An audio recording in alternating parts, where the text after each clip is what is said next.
Assalamualaikum dan salam Sarawak Maju Makmur bersama saya Majidah Hamdan. Berita dimulakan di Lawas di mana penduduk yang terkesan akibat 6 projek yang dilaksanakan kini boleh tersenyum lebar selepas menerima pampasan berjumlah 17.1 juta ringgit.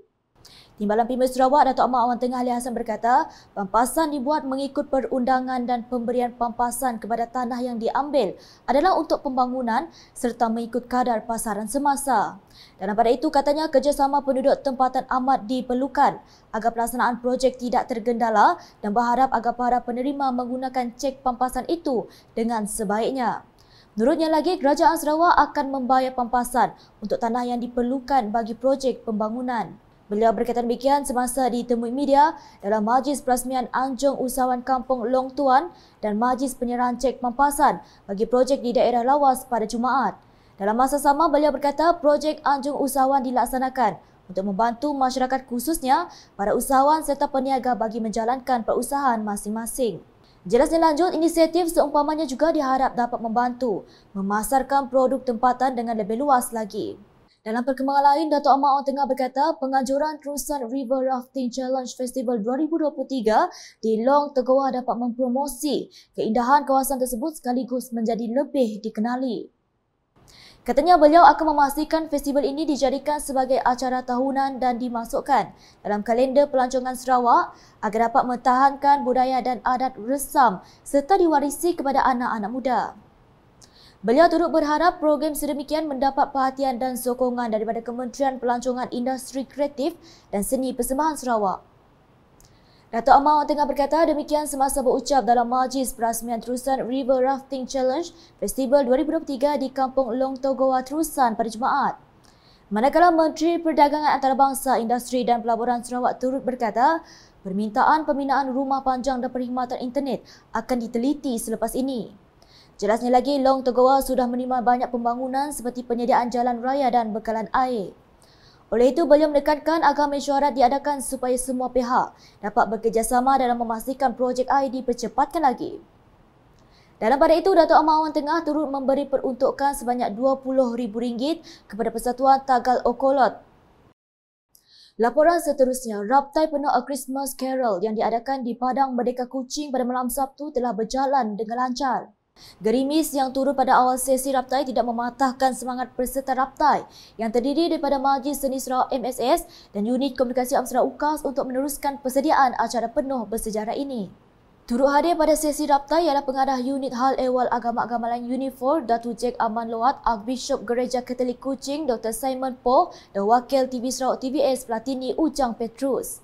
Acara anjuran TVS ini dijangka akan mencatat nama dalam Malaysian Book of Record MBOR sebagai perhimpunan Christmas Carol terbesar yang pernah diadakan di mana pihak penganjur menyasarkan seramai 1,500 peserta untuk bersama memeriahkan acara ini di Padang Merdeka pada malam ini nanti. Dalam pada itu, Timbalan Pimer Sarawak Datuk Amal Profesor Dr. Sim Kuhyan dan Menteri di Jabatan Pimer Sarawak Datuk Seri John Sikitayai dijangka hadir untuk melancarkan simbolik perasmian iaitu menyalakan pokok Krismas gergasi di Padang Merdeka. Paparan selanjutnya, Festival Muzik dan Seni Antarabangsa Sarawak SIFMA 2023 kembali memeriahkan Bandar Raya Kuching dengan berlangsungnya festival tersebut di bangunan Dewan Undangan Negeri Dun Sarawak pada malam Sabtu. Turut hadir memeriahkan festival berkenaan ialah Menteri Pelancongan Industri Kreatif dan Seni Persembahan Sarawak, Datuk Seri Abdul Karim Rahman Hamzah dan Pengerusi SIFMA Dr. Geraldine Loli.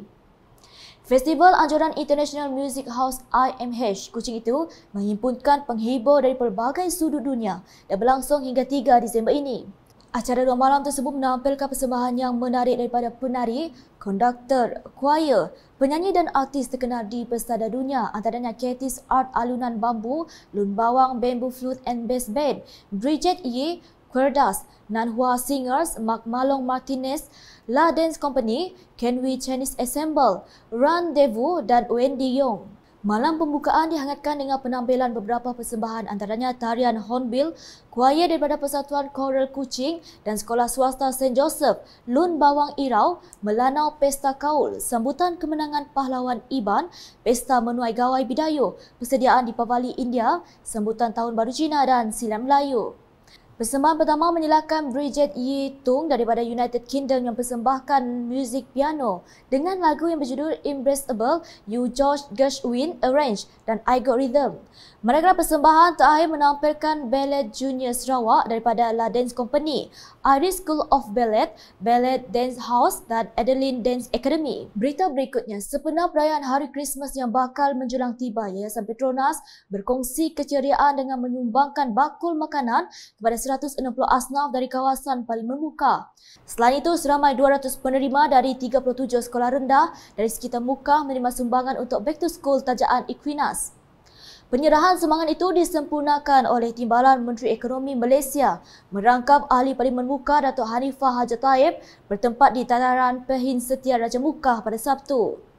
Ketika ditemui, Datuk Hanifah berkata penganjuran Christmas Festival Muka 2023 memberi peluang untuk beliau meluangkan masa bersama dengan rakyat di kawasannya.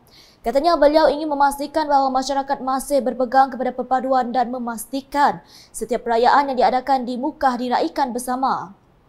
Sementara itu, Ahli Dewan Undangan Negeri Adun Talian, Royston Valentine, yang turut hadir berkata festival yang berskala besar ini adalah idea dan inisiatif Datuk Hanifah sendiri, di mana sebelum ini mereka telah mengadakan perarakan Maulidur Rasul dan Pesta Tanglong yang diraikan bersama oleh masyarakat Muka. Dalam pada itu, Datuk Hanifah dan Royston turut berkesempatan melawat ke reruai pempamer yang terlibat seperti Unit Komunikasi Amsara UKAS, Cats FM, Petronas, Angkatan Pertahanan Awam APM dan Pejabat Kesihatan Muka. Antara aktiviti lain yang diadakan semasa festival ini ialah pertandingan mewarna, pertandingan karaoke bersama Cats FM, sukaneka tradisional dan acara kemuncak Festival Christmas Parade serta persembahan pentas oleh Datuk Francisca Peter dan Sufian Suhaimi serta beberapa artis tempatan. Terdahulu, Datuk Hanifah Hajat Taib telah menyerahkan geran projek mesra rakyat PMR kepada 25 penerima bagi kawasan Parlimen Muka pada Jumaat. Penyerahan geran PMR berjumlah keseluruhan RM742,000 itu diadakan dalam majlis ringkas di Pusat Khidmat Parlimen Muka. Para penerima terdiri dari beberapa persatuan ibu bapa dan guru PIBG, Jawatankuasa Kemajuan dan Keselamatan Kampung JKKK, kelab, persatuan Jawatankuasa Keagamaan dan juga Jawatankuasa Kebajikan di kawasan Parlimen Muka. Adalah diharapkan dengan sumbangan ini dapat membantu para penerima sumbangan dalam menjalankan aktiviti atau program bersama komuniti di kawasan Muka. Manakala sempena Karnival SCS JPS RNDO, Majlis Kebajikan dan Sukan Anggota-Anggota Kerajaan Malaysia Maksak Wanita Sarawak yang diketuai pengerusinya Datin Amar Baduya Bujang berkesempatan mengadakan lawatan ke Hospital Seri Aman. Dalam program itu, Datin Amar Baduya telah menyampaikan sumbangan sebenar Hari Krismas kepada 21 orang kanak-kanak yang sedang menjalani rawatan di hospital berkenaan pada petang Sabtu. Sumbangan yang disampaikan itu adalah bagi meringankan beban keluarga kanak-kanak tersebut sekaligus menceriakan mereka yang akan menyambut perayaan Krismas pada 25 Disember ini. Turut hadir dalam sesi lawatan itu ialah Pengetua Rumah Kanak-Kanak Datuk Haji Bahabul, Nurul Amidiana Oron dan Pengerusi Maksak Wanita Bahagian Seri Aman, Aman Betty Tuko. Sekian edisi tengah hari bersama saya Majidah Hamdan. Berita berlanjut boleh dapati di semua platform media sosial UKAS termasuk portal ukas.sarawak.jeb dan UKAS channel di YouTube. Sebelum mengakhiri berita edisi tengah hari ini, saksikan kemeriahan Raptai Penuh Christmas Carol yang diadakan di Padang Merdeka Kuching pada malam Sabtu. #Saluran Informasi Rakyat Salam UKAS.